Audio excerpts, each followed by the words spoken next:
The sacred text of Islam, the Quran, talks about what human beings aspire towards.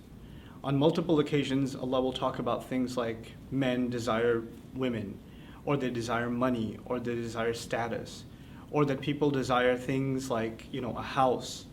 So people work towards these things because they have strong urges towards them. Even today, young people might want to finish a degree, or might want to get ahead in their career, or might want to start a relationship that they're longing for.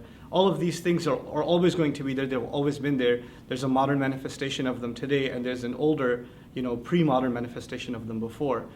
But the Quran is also very interesting in declaring that all of these things are not actually goals. So if someone's working out because they want to look a certain way, or somebody's working really hard towards getting together with this other person, or they're working towards making X amount of money, that all of those things are actually not goals. They are a means to a larger end. And that end, dictates all of these minor milestones that we achieve in life. That this life is actually not about acquiring physical things or, physical pleasures even. This life is about attaining purpose. And purpose is found when you live not only to better yourself, but to better the things around you. And so Islam is about submitting yourself to the will of Allah, to the will of God, so that you can prepare yourself for eternal joy. And in doing so, you don't deny yourself the pleasures of this world. You still get to enjoy this life.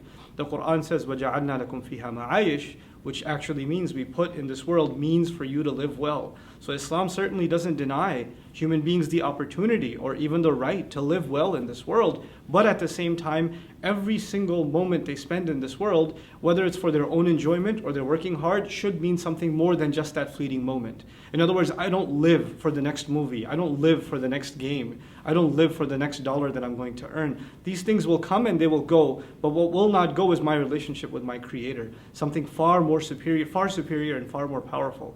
So Islam is really at the core of it asking you and me to find true purpose in our lives, and that purpose will be to find the one who made us and then see how he wants us to live our lives.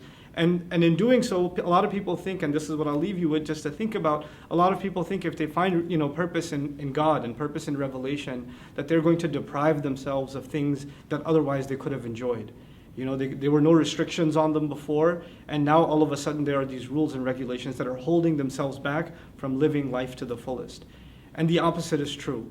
As a matter of fact, when one submits to God's will, and one accepts the revelation and the burden that it lifts, actually the Quran talks about how the advice that God gives, if you were to abide by it, يُخَفِّفَ عَنْكُمْ, He would relieve burdens off of you. Life would become so much easier, so much more relaxed. You would find so much more peace and so much more harmony, not only within yourself, but also with the relationships all around you. So the purpose of life in Islam is to find peace within ourselves and peace with our Creator by becoming true servants and really sincere servants to the one who made us.